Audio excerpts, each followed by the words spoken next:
Masih di Sapa Indonesia Malam bersama saya Friska Clarissa. Saudara, tepat 1 bulan lagi Indonesia akan melakukan pemilihan umum pada 14 Februari. Pemilihan presiden diikuti oleh 3 pasangan capres-cawapres. Semua paslon mengeklaim bisa memenangkan Pilpres 1 putaran. Survei Litbang Kompas pada 29 November hingga 4 Desember 2023 menunjukkan hasil elektabilitas capres-cawapres dengan margin of error sekitar 2,65%. Pasangan Anies Muhaimin mendapatkan hasil 16,7%, lalu Prabowo Gibran 39,3% dan Ganjar Mahfud 15,3%. Survei juga memotret masih terdapat pemilih bimbang atau belum menentukan pilihannya. Besarnya undecided voters ini hasil survei Litbang Kompas sebesar 28,7%. Potensi ini cukup besar memengaruhi jika jumlah pemilih bimbang sudah menentukan pilihan. Apakah jumlah pemilih bimbang bisa ikut menentukan pemenang Pilpres dan bagaimana strategi paslon Pilpres memenangkan pemilihan presiden termasuk jika 2 putaran? Lebih lengkap kita bahas usai tayangan berikut.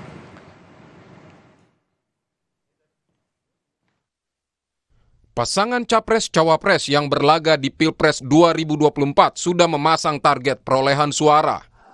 Tim Anies Muhaimin mematok target perolehan 57 juta suara atau 35% dari total 204 juta pemilih, yang artinya bakal lolos ke Pilpres putaran 2. Kita membuat target, harus ada targetnya.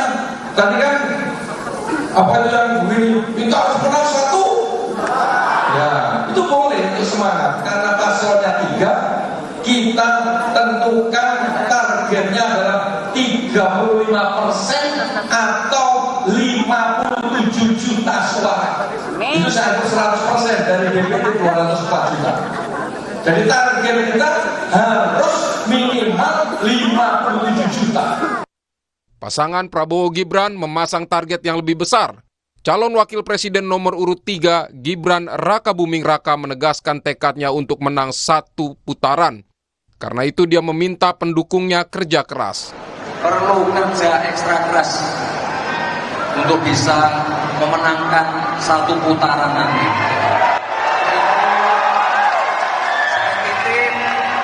Saya titip ke Bapak Ibu semua, teman-teman relawan, kita harus kerja keras.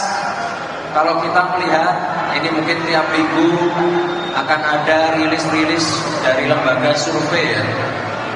Mungkin surveinya ada yang bagus, ada yang jelek. Bapak Ibu jangan terbuai dengan hasil-hasil dari lembaga survei. Sementara TPN Ganjar Mahfud juga mengincar target menang 1 putaran.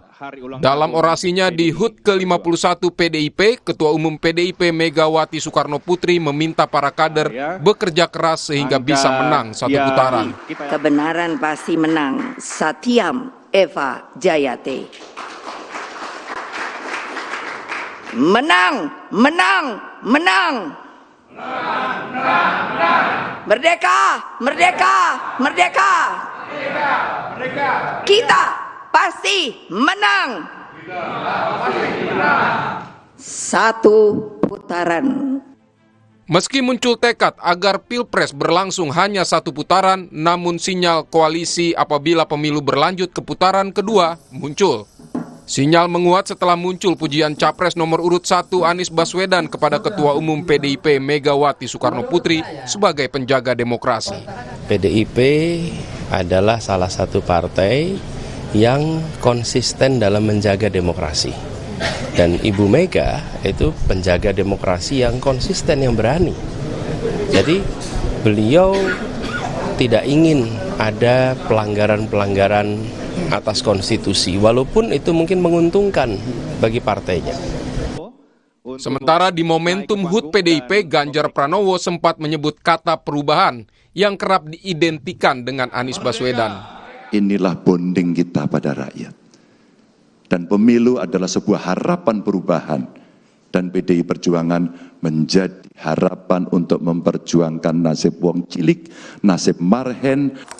Menanggapi kemungkinan koalisi, Sekretaris TPN Ganjar Mahfud, Hasto Kristianto menyebut komunikasi sudah dimulai antara tim paslon nomor urut 1 dan nomor urut 3. Tapi jangan dipolitisasi, karena bansos BLT itu adalah siapapun presidennya. Itu merupakan komitmen kerakyatan sebagai perintah konstitusi. Fakir miskin, anak telantar dipelihara negara. Jadi komunikasi di dalam menghadapi intimidasi itu telah dilakukan antara paslon nomor 1 dan nomor 3 melalui tim kampanyenya masing-masing. Juru bicara Timnas Amin, Mustafa Nahrawardaya, menyebut komunikasi dengan tim Ganjar Mahfud dilakukan layaknya politikus beradab. Itu biasa ya, artinya komunikasi sebagai politikus yang beradab. Tidak mungkin kemudian kita akan memiliki rasa bermusuhan berlebihan atau dendam yang begitu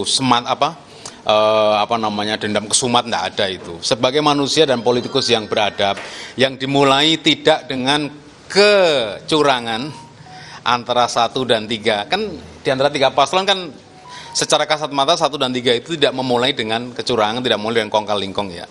Berbeda dengan paslon lain, maka mereka harus menjaga hubungan dengan cara silaturahim, dengan cara komunikasi itu sebagai manusia beradab aja. Tapi sebagai persiapan pemilu, kemungkinan kalau belum apa-apa sudah komunikasi tentang misalkan persiapan pemenangan, ya nggak elok lah.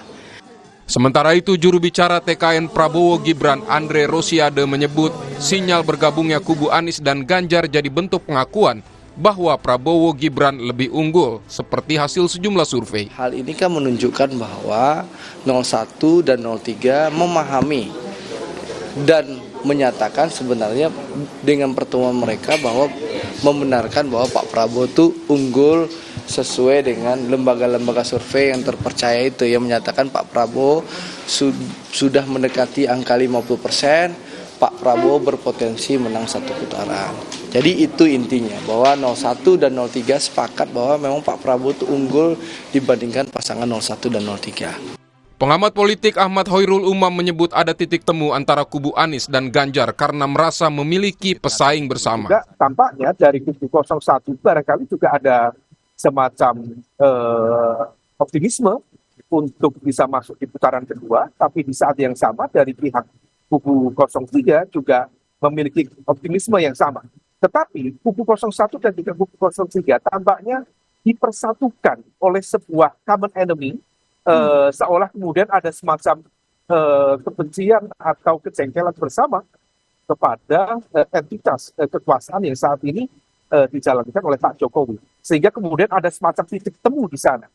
Pilpres hanya akan berlangsung 1 putaran jika ada paslon yang menang lebih dari 50% dan minimal suara 20% di lebih dari setengah jumlah provinsi. Tim Liputan, Kompas TV. Bagaimana peluang Pilpres berlangsung 1 putaran dan bagaimana koalisi akan terbentuk jika Pilpres menjadi 2 putaran? Kita akan bahas bersama juru bicara Timnas Anies Muhaimin, Mardhani Alisera, jubir TKN Prabowo Gibran, Aceh Hasan Syadzili, dari TPN Ganjar Mahfud ada juru bicara Deddy Sitorus dan pengamat politik dari Indonesia Presidential Studies, Nyarwi Ahmad. Selamat malam Bapak-Bapak, sehat ya? Malam Mbak Priska, malam semua. Selamat malam. Terima kasih. Saya pertama ke Bang Mardhani dulu. Jadi yakin ya yang lebih logisnya itu 1 atau 2 putaran sejauh ini hitung-hitungannya, kan harus ya berhitung meskipun nggak tahu lah fokusnya menang pasti gitu jawabannya. Tapi sekarang logisnya tuh mana, 1 apa 2 putaran? Kami rendah hati sebagaimana Kapten mengatakan target kami 35% setara dengan 57 juta. Mudah-mudahan masuk putaran 2 dan insya Allah di putaran 2 kita akan menang. Nah kalau tapi kan beberapa waktu ini karena targetnya di sana 2 putaran, dengan pernyataannya Pak Anies misalnya memuji Bu Mega, ini sinyal-sinyal untuk membuka kemungkinan putaran kedua ya, kerjasama dengan paslon 03 gitu Bang Mardhani? Itu pujian sebagaimana layaknya kita menghargai partai lain dan pemimpin. Kan Bu Mega presiden kelima kita dan PDIP punya track record yang baik. Buat saya pujian itu baik bagi siapapun. Apakah kita akan berkoalisi? Pandangan saya kita lagi berjuang dulu masing-masing. Dan saya yakin boleh jadi 1 dan 3 yang masuk ke putaran kedua. Boleh jadi kan? Kalau dari Kang Aceh gimana? Sejauh ini hitungnya masih yakin bahwa 1 putaran pemilunya? Menurut berbagai survei, bahwa pasangan kami yang paling mendekati kepada sekali putaran. Tapi tentu bagi kami ini kan masih harus terus diperjuangkan. Dan kami masih terus ikhtiar dengan upaya-upaya yang terukur, sistematis di dalam memastikan masyarakat agar kita bisa mencapai target sekali seputaran di dalam Pilpres 2024 nanti. Nah karena itu tentu bagi kami, kami tidak mau jumawa juga. Kami terus akan berusaha dengan langkah-langkah yang terukur, dengan mengkampanyekan kebaikan, dengan mengedepankan berbagai program-program dan visi. Dengan demikian maka insya Allah target sekali seputaran bisa kami raih sebagaimana. Kenapa begitu yakin Kang Aceh bisa 1 putaran dengan persaingan ketat, dengan undecided voters yang masih besar? Ya tergantung juga kita melihat ya, ada berbagai lembaga survei yang terpercaya yang menunjukkan bahwa tren kenaikan kami lebih mendekati kepada 50% plus 1, ya kan? Nah, walaupun tentu ada lembaga survei yang lain yang menunjukkan bahwa masih ada undecided, tapi tentu dari undecided tersebut kita bisa identifikasi ya kecenderungan mereka akan memilih kepada siapa. Nah, karena itu kami akan mencoba untuk meyakinkan swing voters dan para undecided tersebut agar mereka dapat diyakinkan bahwa pasangan Prabowo Gibran adalah pasangan yang terbaik bagi bangsa Indonesia. Kalau Bang Deddy target logisnya 1 atau 2 putaran? Nah, saya kira kalau untuk semangat, ya untuk memacu semangat 1 putaran haruslah semua harus berpikir seperti itu. Tapi kalau menurut realita, ya itu 2 putaran. Kalau menurut survei, banyak survei abal-abal, 02 kan sudah di atas 50%. Kan begitu. Walaupun ada yang kontradiktif di situ. Diakui 50% oleh berapa itu ya? 6 atau 7 lembaga survei.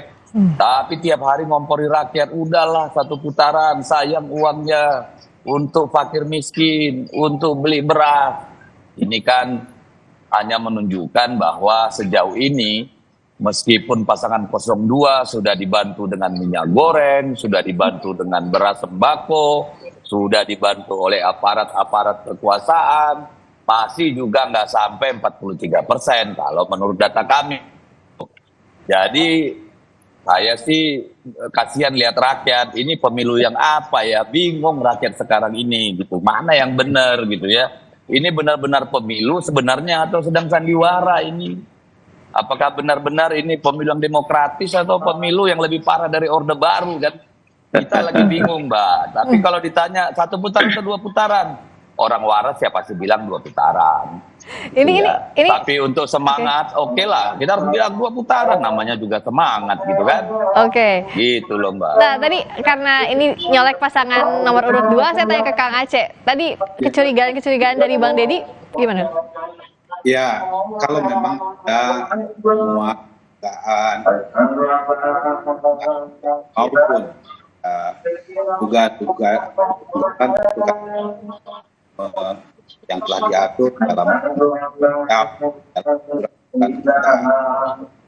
jadi karena itu bagi kami akan terus jalan dengan konsep yang sudah kami miliki agar target 1 putaran atau sekali seputaran kita bisa raih gitu. Nah jadi ya tentu permainan kan sedang terus berjalan, tetapi ada pihak-pihak yang terus mendelegitimasi terhadap proses pemilu.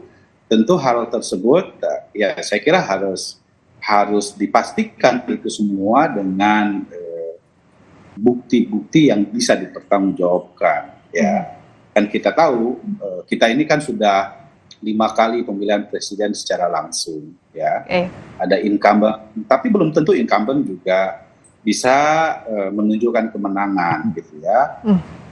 Ada mekanisme, ada masyarakat itu saya kira tidak bisa diberikan satu cerita-cerita yang menunjukkan bahwa proses politik tersebut bisa misalnya ya diintimidasi, diancam-ancam. Kenapa? Karena saya kira masyarakat sudah sangat terbuka untuk bisa bagaimana dan merasakan apa yang seharusnya memang mereka harus pilih. Oke, saya ke Bung Nyarwi dulu. Yang logis untuk menengahi ya, kalau dari sisinya Bung Nyarwi, sebenarnya logisnya mana? 1 atau 2 putaran yang memungkinkan sampai saat ini? Begini, kalau kita bicara itu ada 2 hal ya, Rizka. Yang pertama peluang dulu, logis gitu. Kalau kita bicara peluang dari berbagai data survei, yang paling mendekati, ini kan seperti orang sedang lari maraton ya.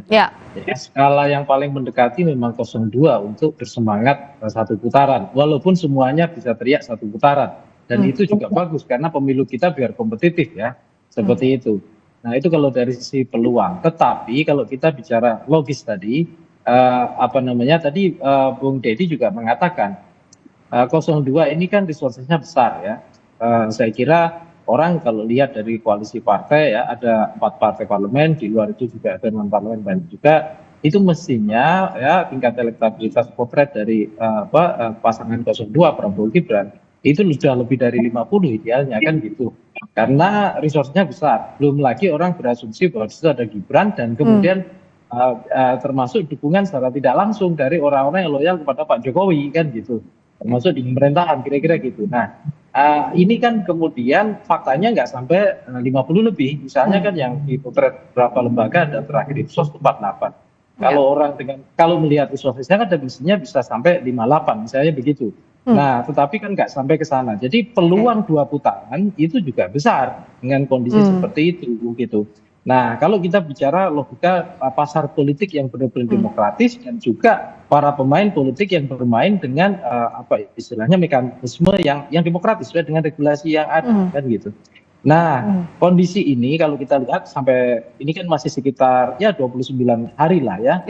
Itu dinamika itu masih sangat terbuka dan belum ada kita lihat ya hal-hal atau momentum yang punya daya magnetik yang luar biasa dari para capres-cawapres ini yang bisa menarik segmen pemilih dari berbagai level itu, termasuk pemilih muda itu yang kemudian eskalasinya itu melonjak tajam. Memang ada tren kenaikan ya. Nah, misalnya di 02 diceritakan juga ada, di 01 juga ada gitu.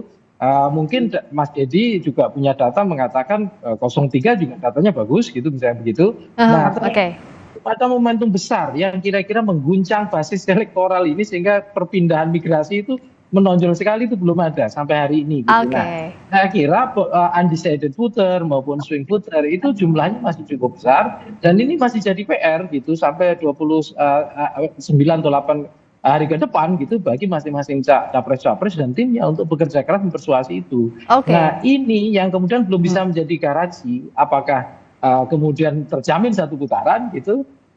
Itu belum gitu, makanya kemungkinan besar sampai hari ini ya kalau kita lihat data dan dinamika yang ada, saya kira 2 putaran itu masih mendekati kenyataan gitu. So it's still everyone's game, masih milik semuanya, masih banyak kemungkinan 29 hari. Saya ke Bang Deddy, termasuk kok soal kemungkinan ini, tadi Mbak Puan bilang bahwa menjalin komunikasi formal dan informal dengan kubu Timnas Amin. Nah progresnya kayak gimana? Memang kemungkinan paling besar koalisinya kalau 2 putaran adalah ke Timnas Amin atau gimana Bung Deddy? Ya kalau itu biarlah jadi rahasia kami dan jadi kerjaan Mbak Friska untuk cari tahu ya. Itu kan namanya strategi politik, masa kita buka-buka di sini. Tapi kodenya bisa kali dikasih, tadi aja Mbak Puan mau jawab soal komunikasi formal dan informal, itu kemana sih arahnya? Ya kalau itu mau tanya yang pasti tanya Mbak Puan dong, jangan tanya saya kan. Saya nggak dapat tugas untuk ngomongin itu. Tapi kan kira-kira begini, kita melihat bahwa ya kan saat ini pasangan 02 itu didukung oleh instrumen negara. Kan kira-kira seperti itu. Kita sekarang ini bukan pemilu melawan paslon nih, kita melawan negara, instrumen negara. Kan kira-kira seperti itu. Nah siapa yang dirugikan oleh instrumen negara ini? Ya 01 dan 03. Jadi sangat logis, sangat masuk akal, sangat natural kalau 01 dan 03 membangun komunikasi. Sehingga siapapun yang kemudian karena realita politiknya bahwa 01, 02 itu memang berada di atas ya 01 dan 03. Ya, kalaupun nanti misalnya tiba-tiba terjadi eksodus, kan kita tidak tahu ada tikungan apa di depan. Misalnya ada blunder yang luar biasa dari 02, kan bisa saja yang 01, 03 masuk. Ya kalau sudah begitu kan kita tinggal ngopi-ngopi aja.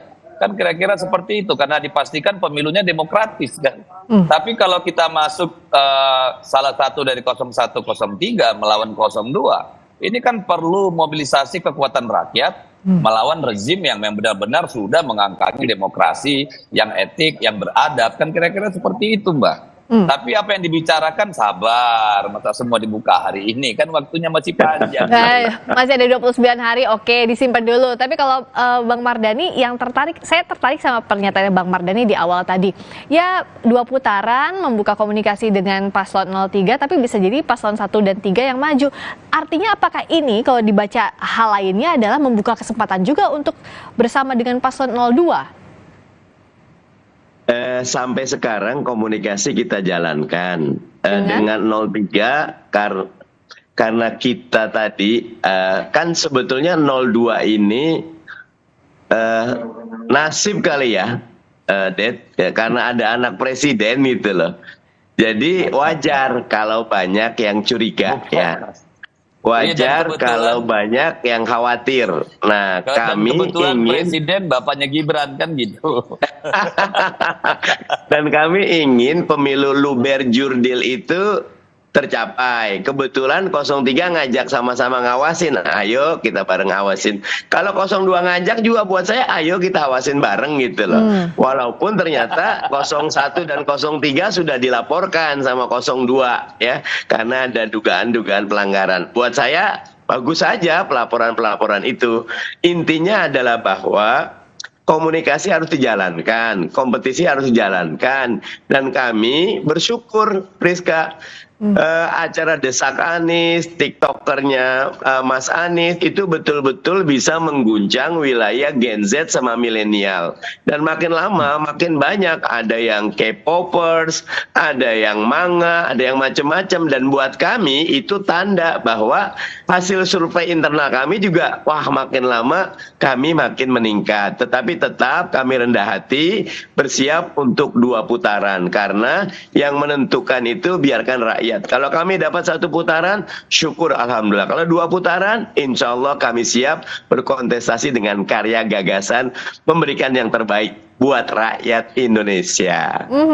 Kalau Kang Aceh lihatnya dengan potensi kalau 2 putaran, apakah akan sulit mendapatkan kawan antara 01 atau 03 kalau dari statementnya masing-masing tadi, atau ya politik kan cair ya, bisa berubah juga nanti. Kang Aceh lihatnya gimana? Ya, sementara ini kami fokus untuk bisa meraih target ya sekali putaran. Karena tentu argumentasinya jelas. Kita harus yakinkan kepada masyarakat bahwa saya kira walaupun demokrasi memang membutuhkan biaya yang mahal, tapi kalau dibuat lebih efisien tentu akan lebih banyak anggaran yang bisa dimanfaatkan untuk lebih bermanfaat ke yang lain. Atau yang kedua, kita ingin memastikan bahwa mesti ada kepastian politik ya, masyarakat juga harus diyakinkan untuk bisa meyakinkan itu. Nah, setelah itu tentu bagi kami itu kan sebetulnya sangat terbuka dengan siapapun. Komunikasi yang dilakukan dengan komponen politik manapun, apalagi kita tahu bahwa rakyat itu sudah memiliki pilihannya sendiri-sendiri. Tidak bisa menurut saya masyarakat itu mudah sekali untuk dimobilisasi. Apalagi misalnya, ya dalam tanda kutip masing-masing kan memiliki ideologi yang berbeda-beda, ya, punya preferensi, punya orientasi politik yang menurut saya memang masyarakat memiliki penilaian tersendiri terhadap siapa yang seharusnya mereka akan pilih begitu. Karena itu bagi kami tentu saat ini kami ingin fokus bahwa target kita sekali seputaran sehingga memastikan bahwa pemilu Pilpres 2024 ini bisa kita tuntaskan di 14 Februari 2024. Kalaupun misalnya kami meraih keunggulan dan harus memastikan 2 putaran, tentu komunikasi politik dengan yang lain pun juga akan terus kami lakukan. Nah, yang paling utama adalah tentu adalah koalisi dengan rakyat, itu yang paling utama.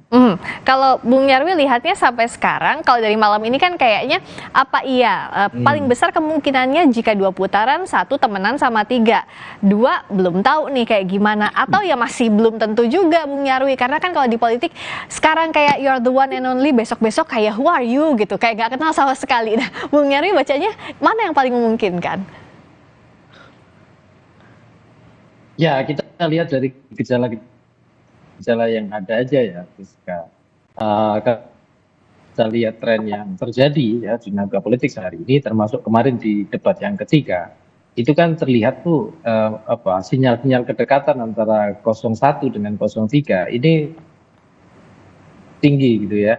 Di debat itu kan Pak sedang berhadapan dengan 01 dan 03 ya, seperti itu. Mas Nyarwi, yang dekat itu Pak Prabowo selalu muji Pak Ganjar, itu yang dekat itu.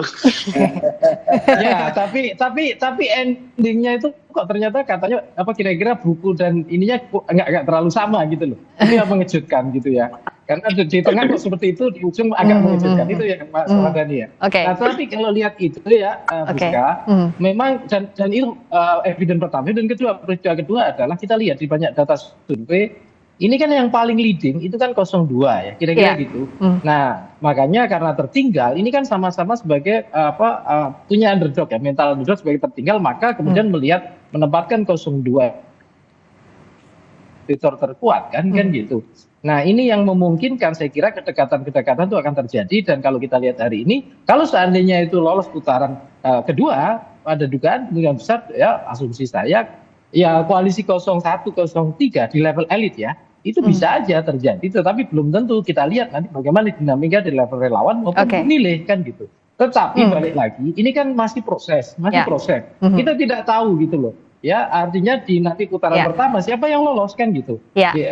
Kalau misalnya itu 2 putaran ya, kalau bahkan bisa jadi terjadi 1 putaran, itu juga kita tidak tahu. Nah, di sini yang saya kira gitu ya, karena itu yang kita tidak tahu kira-kira nanti arah dari dinamika koalisi kayak apa. Karena di Indonesia itu kita sudah sering ya, Friska ya, jangankan untuk konteks pemilu, pasca pemilu yang kalah pun berkoalisi gitu. Nah, ini kan selalu politik Indonesia itu politik kekeluargaan gitu. Semuanya menjadi keluarga. Bagaimana itu dinamika demokrasinya kalau sudah berprinsip? Tapi intinya itu itu budaya kita, tradisi demokrasi kita, dan kita menginginkan pemilu ini sebagai salah satu cara untuk memilih pemimpin. Setelah itu ya kita sama-sama kan gitu berpikirnya. Tapi kita masih ada 29 hari. Sehingga ke depan kita perhatikan bersama-sama dinamikanya, Friska. Masih 29 hari, kita tunggu akan kemana dinamikanya bergerak. Terima kasih untuk waktunya Bang Mardhani, terima kasih Kang Aceh, terima kasih Bang Deddy, terima kasih juga Bang Nyarwi. Sehat-sehat ya. Sampai ketemu lagi. Selamat berjuang semuanya. Kali ini kabar duka datang dari olahraga nasional. Mantan lifter nasional asal Papua,